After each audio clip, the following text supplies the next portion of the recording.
for the pleasure of Allah, the pleasure of Allah. Oh, you who believe, read the Quran every night of Ramadan, night of Ramadan. Welcome, O Ramadan, it is Ramadan, it is Ramadan.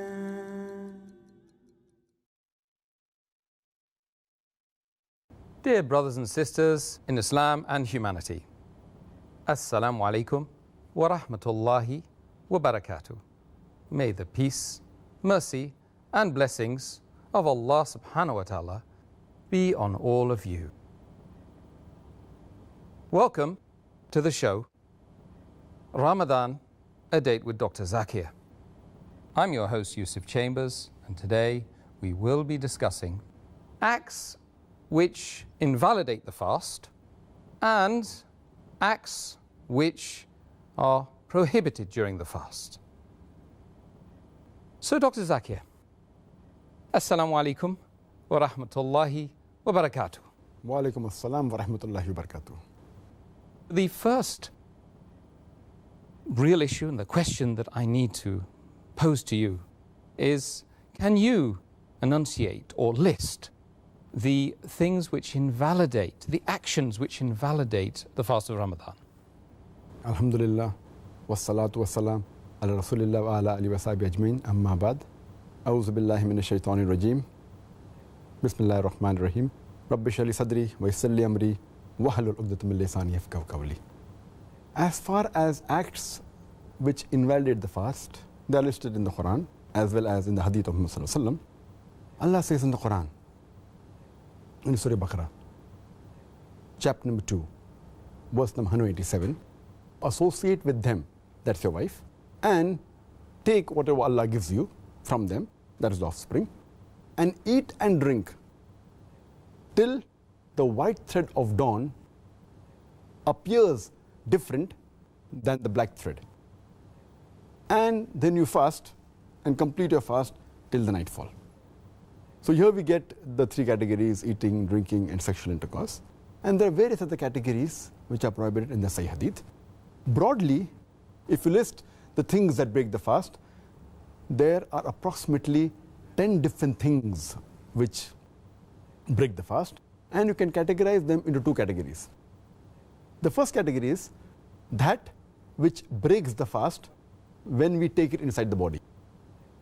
In them, there are four things. The first is eating and drinking. Second is anything that falls in the same category as eating or drinking. Third is taking medicines, or pills, or injections which are in the form of nourishment or somewhat similar to eating and drinking, including blood transfusion.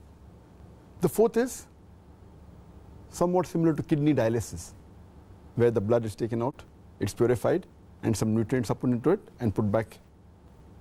The second category, that which comes out from the body, there are 6 things in them. Number 1 is sexual intercourse. Number 2 is masturbation. Number 3 is menstruation. Number 4 is postnatal bleeding. Number 5 is deliberate vomiting. And number 6 is letting out blood, somewhat similar to cupping or something similar to that. So in all, there are 10 things which invalidate the fast. Of those 10 things you've mentioned, could you now tell us which is considered to be the most serious and sinful act which invalidates the fast?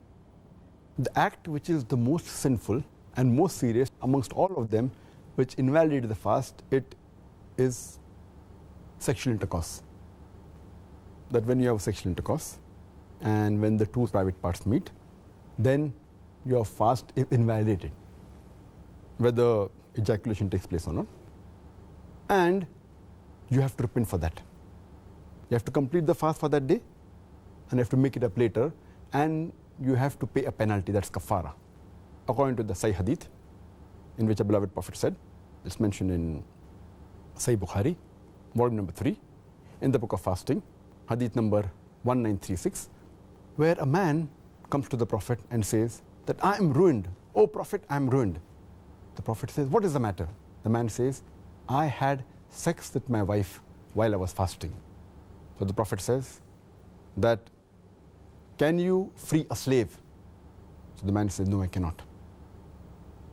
Then the Prophet asks, can you fast consecutively for 2 months? Can you fast continuously for 60 days? The man says, no, I cannot.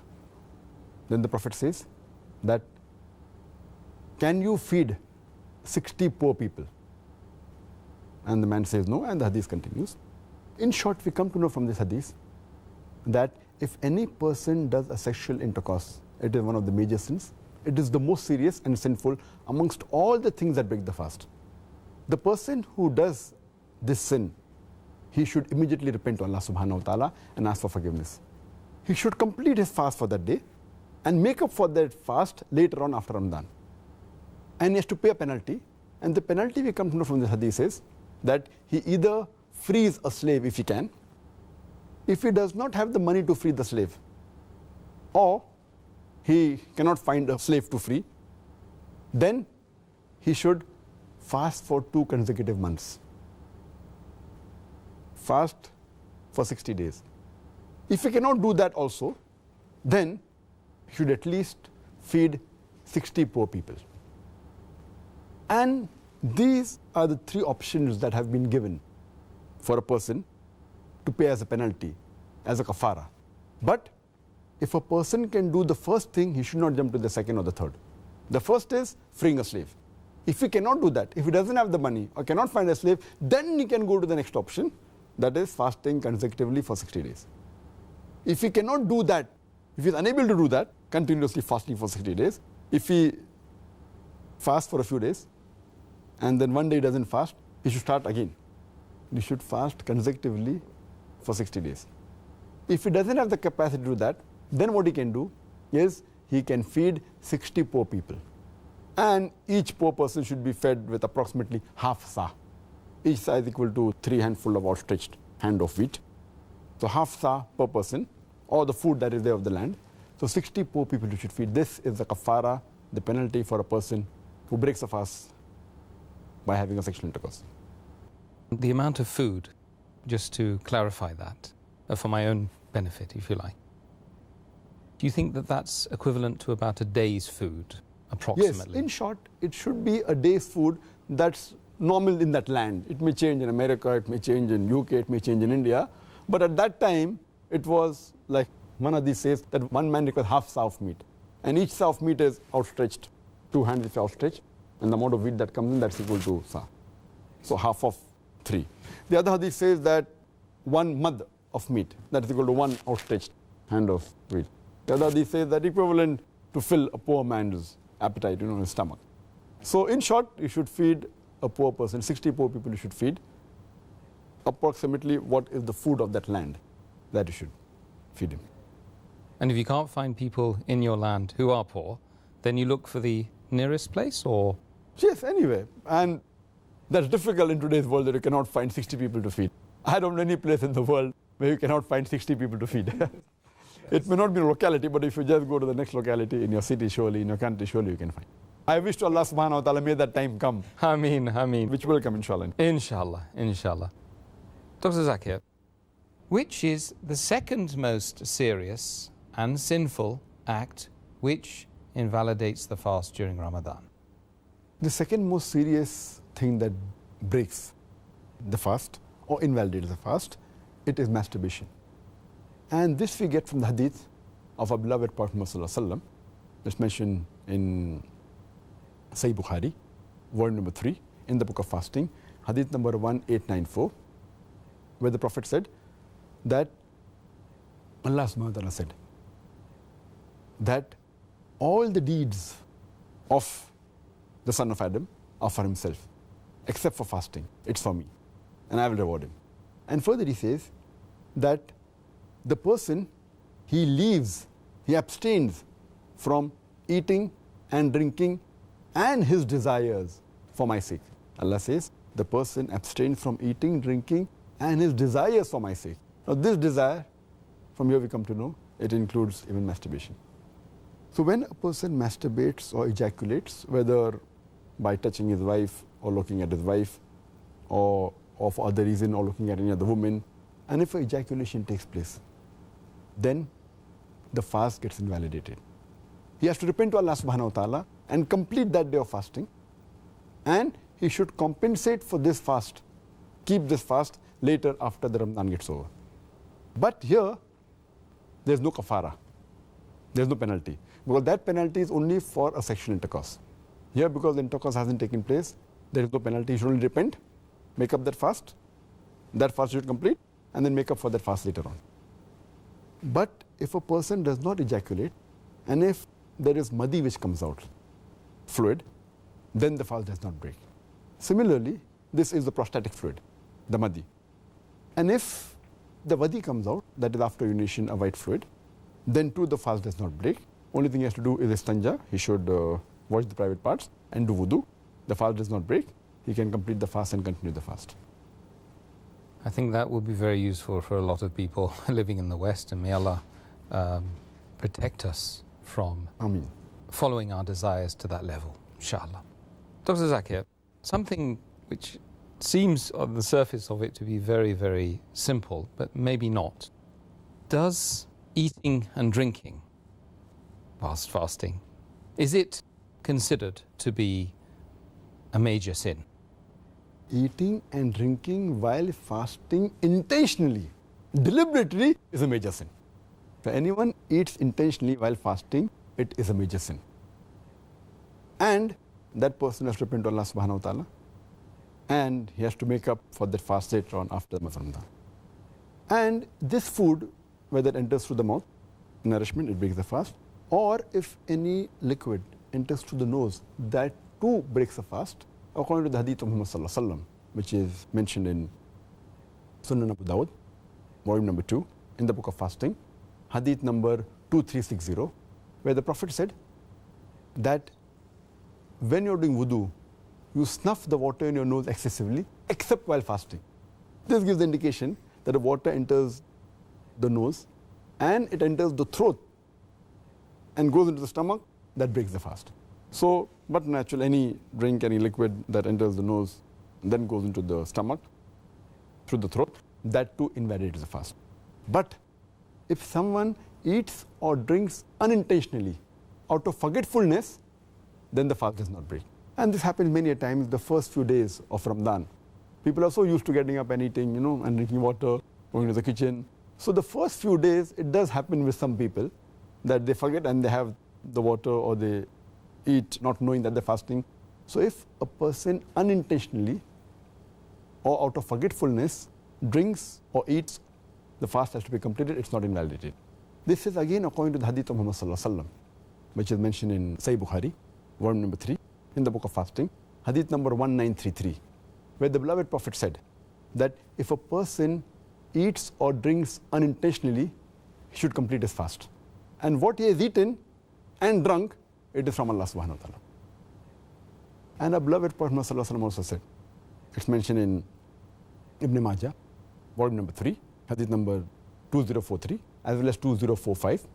Our beloved Prophet said that Allah subhanahu wa ta'ala has excused my ummah from forgetfulness, from mistakes, and if something is forced on them. If something is done out of mistake, out of forgetfulness, out of compulsion, Allah excuses you. So only intentionally eating and drinking break the fast, and it's a major sin. Thank goodness for the mercy of Allah. Alhamdulillah. Alhamdulillah. Dr. Zakir, can a person undergo blood transfusion and or accept an injection which nourishes his or her body during the fast? As far as blood transfusion is concerned, it comes in the same category as getting some nourishment. When you transfuse blood into the body, blood is considered as something of nourishment, something similar to food, because the food that we eat, it enters the stomach, goes into the bloodstream, and that's what makes up the blood. So when you transfuse blood, it's taken as though it's a sort of nourishment and food entering the body, so that breaks the fast. Similarly, if you put any food via the Ryle's tube into the stomach, that too breaks the fast. If it's parenteral feeding, it breaks the fast. Or if you inject anything which is in a form of nourishment, then that breaks the fast. Even kidney dialysis, as I mentioned earlier, that if you take out blood from kidney and you purify it and add into it food nutrients and chemicals and put back into the body, that too breaks the fast.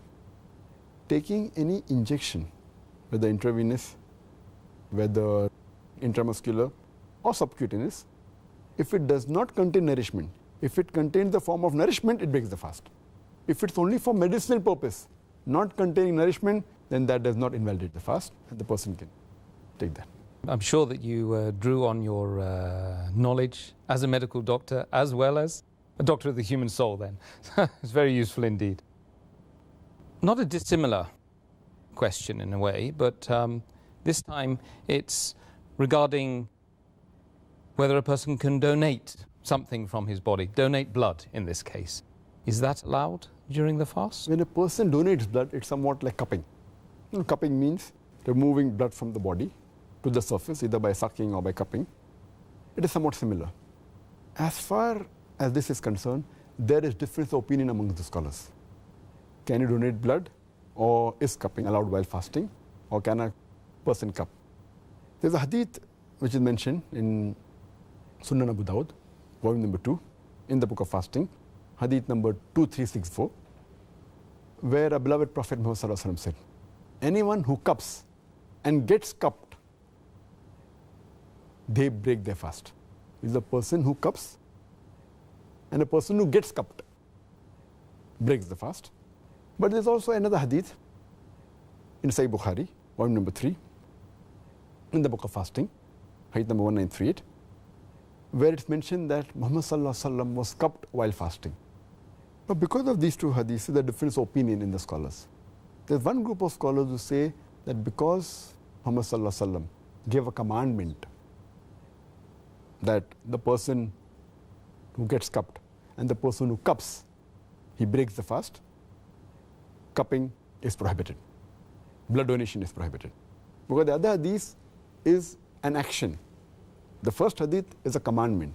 So when a commandment and action, if it clashes, the commandment has got more value. So based on this, there is a group of scholars who say that blood donation is haram. Amongst these scholars, we have Imam Ahmad ibn Hanbal, we have Sheikh bin Baz, who says that cupping and blood donation is haram. We have the great scholar Sheikh Utaymi, who says it's haram, Sheikh Saleh Fawzan, and Sheikh Jibreen. All of these scholars say cupping is haram. And Sheikh Jibreen says that if a person donates blood, it's like cupping, therefore it's haram. But if he does it to save somebody's life, it is permissible, but yet it breaks the fast, and he has to make up for that fast later on. Now there's another group of scholars where Sheikh Nasiruddin Albani, he says that the earlier hadith of Abu Dawud, it has been abrogated by the hadith of Sahih Bukhari. Therefore, cupping is allowed and donating blood is allowed. So the second group of scholars who say donating blood is allowed and cupping is allowed while fasting and does not break the fast, we have Sheikh Nasiruddin Albani, we have amongst the Sahabas Anas bin Malik, may Allah be pleased with him, we have Hazrat Aisha, may Allah be pleased with her, we have Imam Malik, we have Imam Shafi. So there's another group of scholars who say that blood donating does not break the fast. So based on this, there are some scholars who say it's makruh. Some scholars say that if there's such a large difference of opinion, so if it has to be done, avoid it and do it after sunset. So we have a difference of opinion as far as blood donation is concerned. But as far as the other things are concerned, for example, if there is a small bleeding due to any injury, that does not break the fast. There is no difference of opinion in this. Or if you take blood only for testing, a few ml of blood is removed from the body. For testing, that does not break the fast. Or an injury and a cut, the blood comes out, doesn't break the fast. Or if it's a nosebleed, or bleeding of nose, that doesn't break the fast. Or if it's a minor surgery where little blood flows out, it doesn't break the fast. If excessive blood flows out in a blood surgery, which is equivalent to blood donation, then it breaks the fast. So as far as the second part is concerned about blood taking out for testing, nosebleed or minor bleeding, there is no difference of opinion. All of them agree that this does not break the fast. These are issues which frequently come up in conversations in the UK, and I believe that we've answered quite a few of them there today, so very, very beneficial indeed. In the case of a person who vomits intentionally or unintentionally, is the ruling the same regarding whether or not it invalidates the fast? As far as vomiting is concerned, our beloved Prophet Muhammad said, it's a Sahih Hadith which appears in Tirmidhi in the book of fasting, Hadith number 720. Our beloved Prophet said that anyone who vomits involuntarily, then he should not make up for the fast. But the person who vomits voluntarily, vomits deliberately, then he has to make up for the fast. And the same hadith is repeated in Sunan Abu Dawud, volume number 2, in the book of fasting, hadith number 2374. Our beloved Prophet said that anyone who vomits suddenly, that means involuntary, suddenly, then he should not atone for it. That means the fast is valid, he should not make up for it. But anyone who vomits deliberately, then he should atone for it. That means he has to make up for that fast later. So if someone vomits unintentionally, the fast is not invalidated. He can complete the fast. But someone vomits deliberately, like putting a finger in his throat and vomiting, or pressing his stomach and vomiting, or purposely smelling something which is very nasty and continues doing that, and then he vomits, or he looks at something which is undesirable and he keeps on looking at it continuously and then vomits. So all these come under the act of deliberately vomiting. If you vomit deliberately, then you have to make up for the fast. If it's unintentionally, but if the vomit comes to your mouth and then you again swallow it, that will break the fast. So if the vomit comes out involuntary, let the vomit come out. Don't suppress it.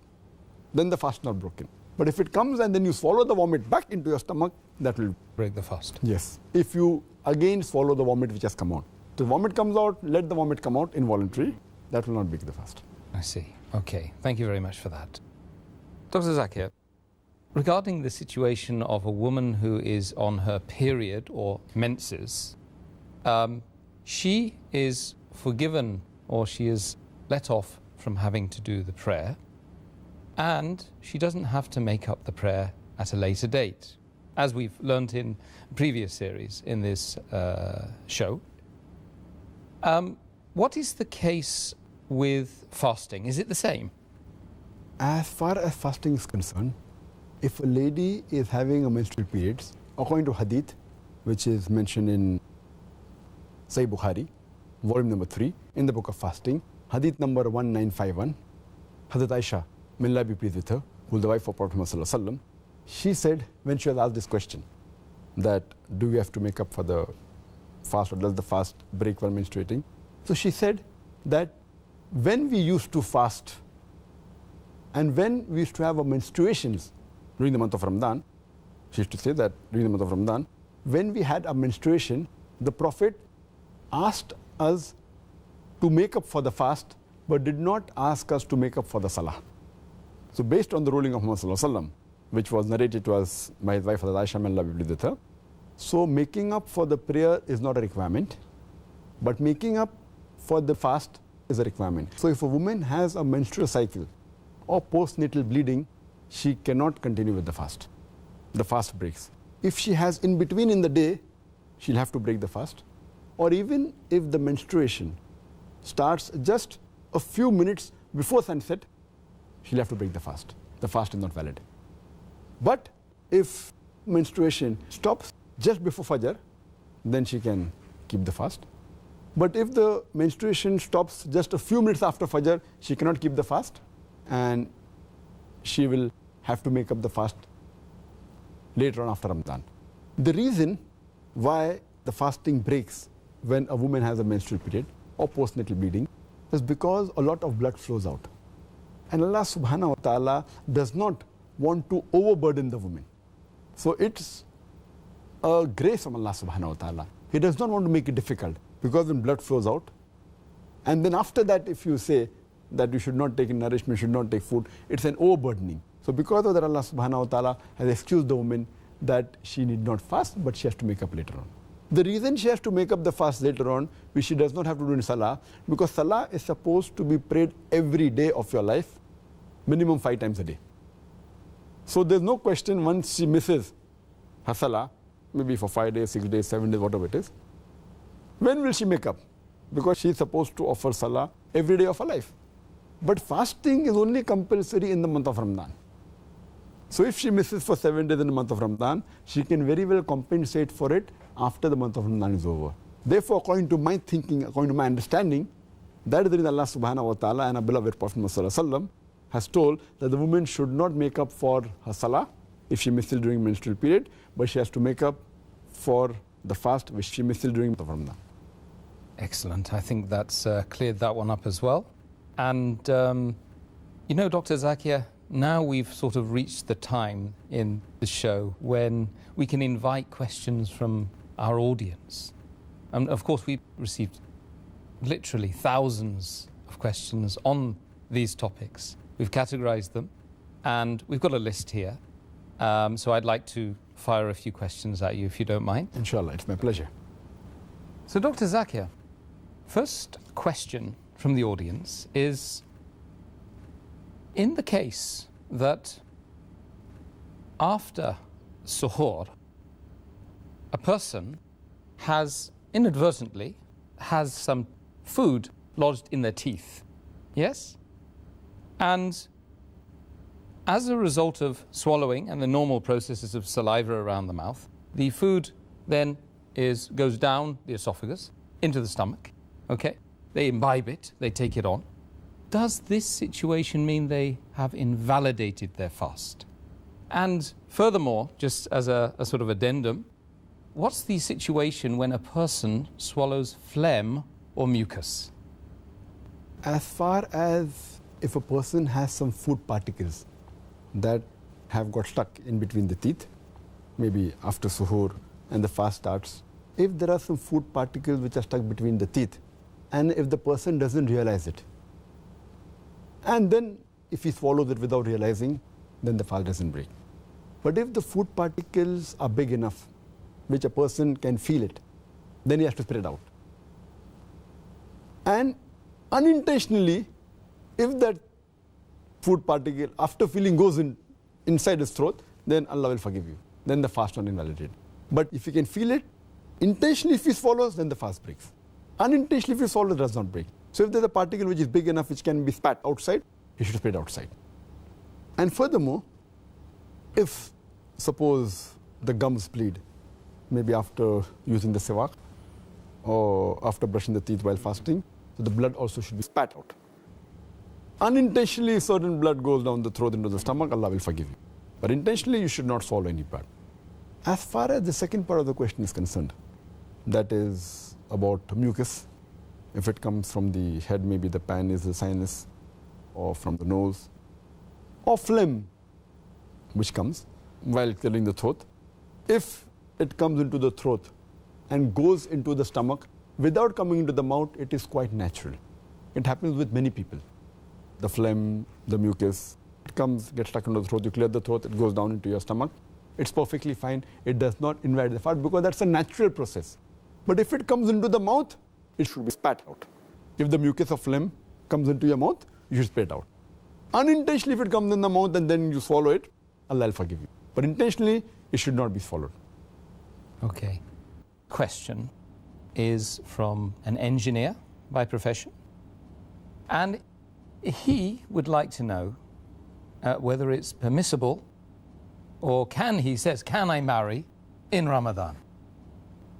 As far as marrying in the month of Ramadan is concerned, there is no text in the Quran or any Sahih Hadith which I know where it is forbidden to marry in the month of Ramadan. A person can marry in any month of the year. But since in Ramadan, he has to abstain, besides abstaining from food and drink, he has to abstain from sexual intercourse. So it depends upon him that when he marries in the month of Ramadan, the lady he marries is a new wife. So will he be able to suppress his feeling during the daytime from the beginning of dawn to sunset? That will he be able to abstain? That is the test. If he can abstain from any sexual intercourse, then he can marry. But since a person marries In the month of Ramadan, it's a new wife, he has to spend time. So therefore, if he has doubts, it's advisable that he delays his marriage after the month of Ramadan, and he spends time in the zikr and remembrance of Allah subhanahu wa ta'ala. But per se, marrying in the month of Ramadan is not haram. Another question.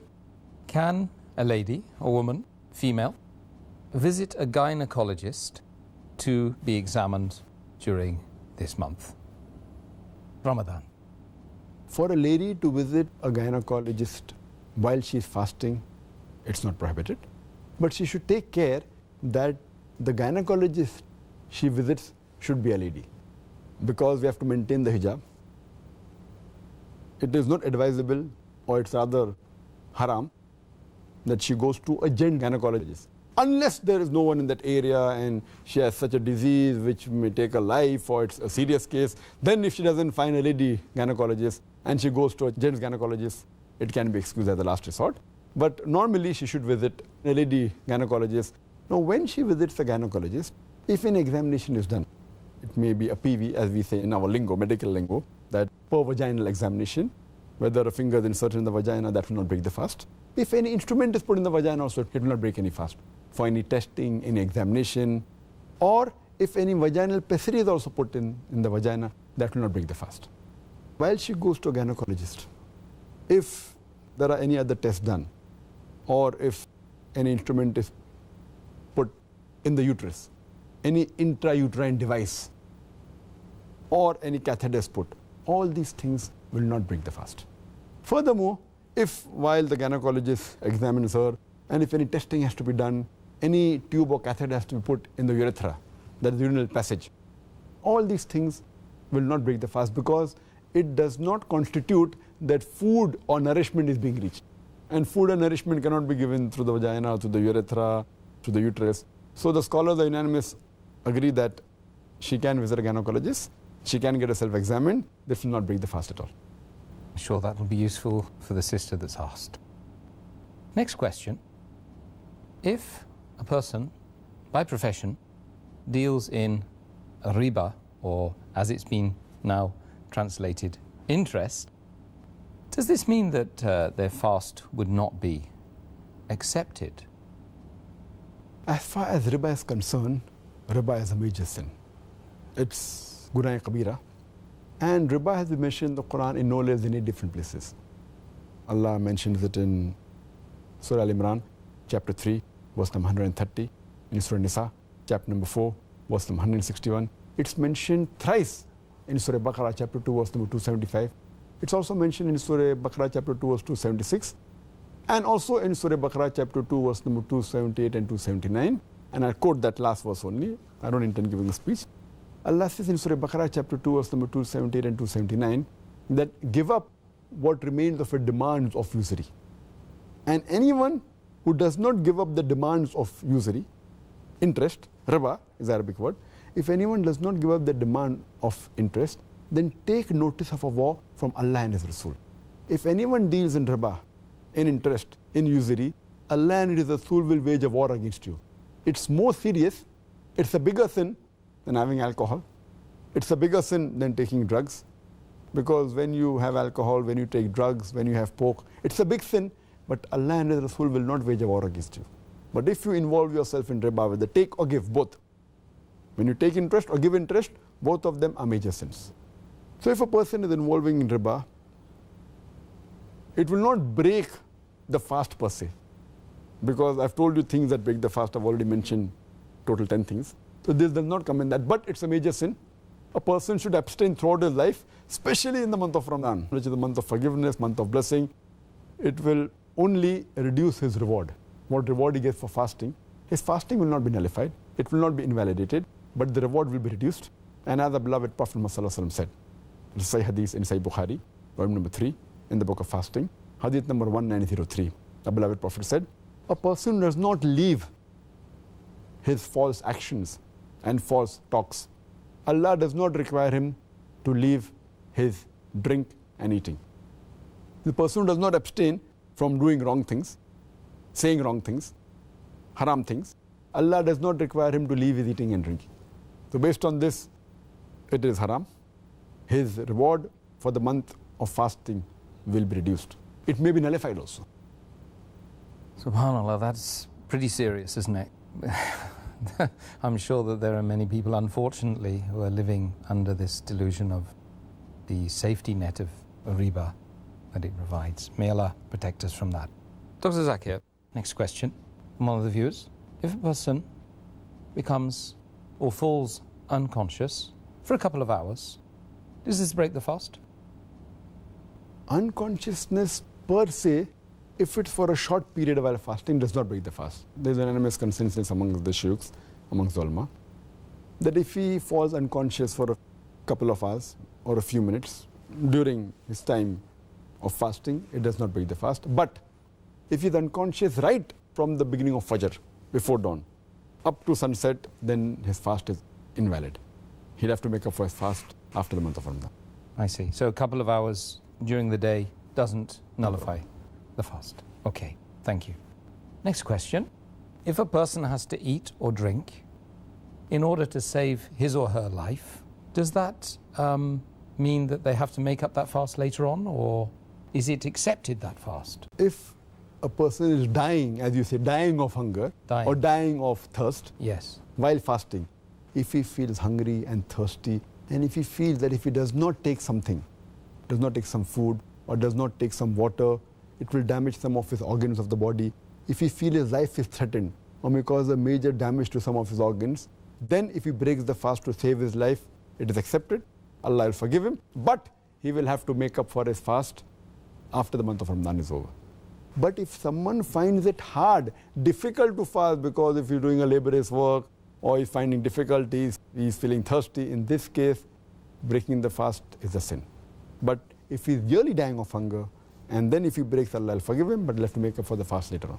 Dr. Zakir, some scholars say that smoking is haram. I'd like to know what's your opinion, and does smoking invalidate the fast? As far as smoking is concerned, several years before, when science hadn't advanced that far, most of the scholars used to say that smoking is makruh. Based on the hadith of Muhammad sallallahu alaihi wasallam, which is mentioned in Sahih Bukhari, volume number 1, in the book of Adhan, hadith number 855, where the Prophet said that anyone who eats garlic or onion, they should stay away from us and stay away from the mosque. Prophet said that, don't come to the mosque after having garlic or onion because there's bad breath. When you are smoking, the breath is worse than onion or garlic. So based on this hadith, therefore garlic and onion doesn't become haram, it was makruh. So based on this hadith, scholars give the fatwa that smoking is makruh. But now, after science has advanced, we have come to know that smoking is nothing but it's a slow poisoning. Tobacco in any form, whether smoking, cigarettes, whether bidi, whether tobacco and hookah, whether chewing tobacco, all forms of tobacco contain nicotine and tar. And we know it's nothing but slow poisoning.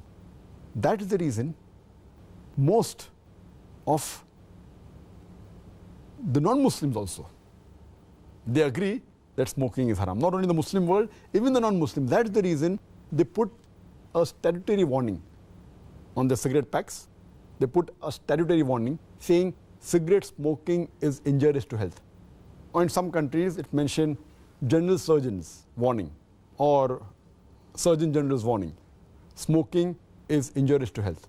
And anyone gives an ad, whether in newspaper, in the magazine or television, it is compulsory that they have to highlight the statement, smoking is injurious to health. So I'm not talking about the Muslim world, even the non-Muslim world agrees that smoking is nothing but slow poisoning. And today, according to statistics, the World Health Organization says that every year more than 4 million people die only because of smoking. And if you count the other forms of tobacco, it will be much more. And today medical science tells us, and even I had learned when I was doing my medicine in the medical college, that more than 90% of the lung cancer deaths are only due to smoking, whether cigarette or bidi or whatever it is. 25% of the cardiovascular deaths are only because of smoking. 70 to 75% of bronchitis and related deaths are only because of smoking. Smoking is nothing but slow poisoning. It blackens your lips, blackens your gums, your fingertips, it damages your lips, it damages your esophagus, it damages your stomach, and it can cause constipation, it can cause loss of appetite, it can cause loss of libido, your sexual power gets suppressed, it can cause immunity to the drugs you take, and it reduces the defense of your body. And you can only give a talk on why smoking is haram, and I've given a talk on dietary laws in Islam, and I've covered this topic in detail. Time doesn't permit me here. But based on all these various research, there are today more than 400 fatwas. The majority of the scholars, they agree that smoking is haram and all form of tobacco is haram. There may be certain scholars of certain countries, including this country where I come from, India, they say it is makruh yet.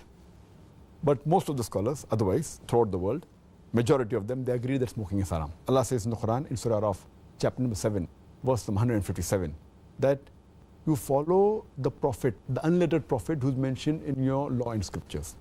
And further it says that this Prophet asks you to do things which are good for you, tayyib for you. So take what he gives it to you, what is lawful and good. And he prohibits things which are khabis, things which are unlawful, things which are bad for you.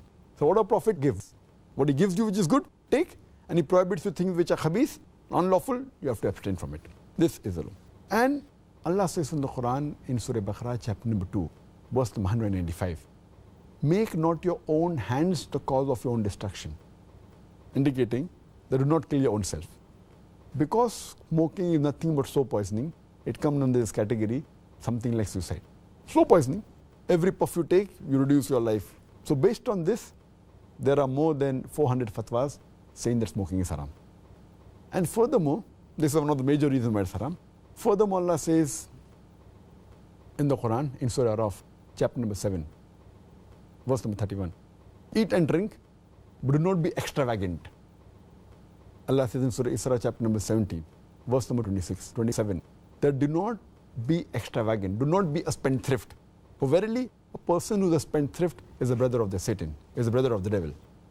And we know that when we smoke, it's nothing but extravagance. It's nothing but taking a pound note or a few pounds, or taking a dollar note, the green dollar bill, or a pound, and lighting up with fire. When we smoke, when we light the cigarette, it's nothing but burning money, whether it be rupees, whether it be dollars, whether it be pounds, whether it be riyals. It's nothing but extravagance which is haram in Islam. And you can give a list of reasons why it's haram. But just to cut it short, one more reason, that you cannot harm your own neighbor. You cannot harm your own brother.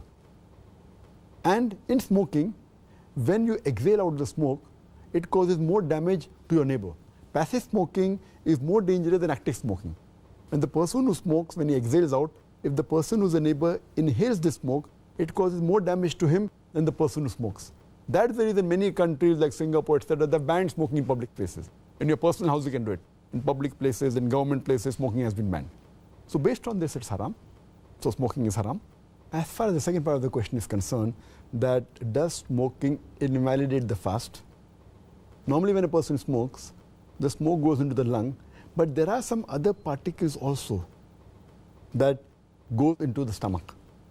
So when we smoke, besides the smoke going into the lungs, it also goes into the stomach, and there are some particles, there are some residual things. So all the scholars unanimously agree that smoking does break the fast. It invalidates the fast. So when you are smoking, besides a person breaking the fast, he's even doing a sin, and that reduces the reward. And many people who are chain smokers, they don't smoke during fasting, but the moment the fast ends, after iftar, they take puffs and they keep on smoking the full night. And astaghfirullah, this again defeats the purpose of fasting, increasing the taqwa. And if a person can abstain from dawn to dusk, from the beginning of dawn to sunset, very well he can abstain from smoking from the cradle to the grave. So it's my advice, the chain smoker, Ramadan is a very good time where they can really stop smoking, and that will be a permanent part in their life, inshallah, for the future. I mean, inshallah. Dr. Zakir, you just used the term makruh. Could you just explain that term for our viewers? I'm sorry. Makruh is an Arabic word which means discouraged, detestable, discouraged. Discouraged means the scholar says it is discouraged because, onion, garlic, it smells, smoking also smells. That is the reason they say it is discouraged. Makruh is discouraged. Okay, that's interesting because often it is portrayed as being a term which has positive connotations and not negative connotations. I'm sure that answer, or the answers you've given regarding smoking and the evidence that you've given, and I know that you've got a lot more up your sleeve to give at a later date, and hopefully we can have a whole program about dealing just with smoking. Subhanallah. Well, thank you very much, Dr. Zakir Naik, for those answers and all the answers, alhamdulillah, indeed, that you've given regarding acts that invalidate the fast and acts which are prohibited during the fast. And I've certainly learnt a lot, and I know the viewers have as well.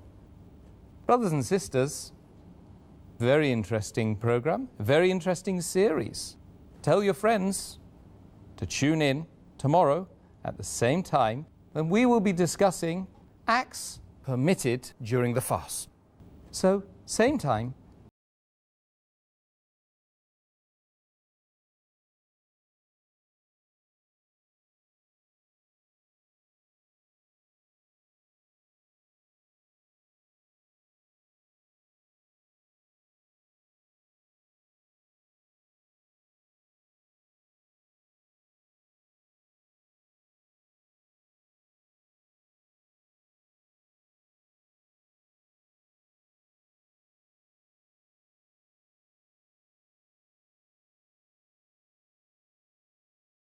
وأطل مسعدا أهلا وخلا ليته في كل حين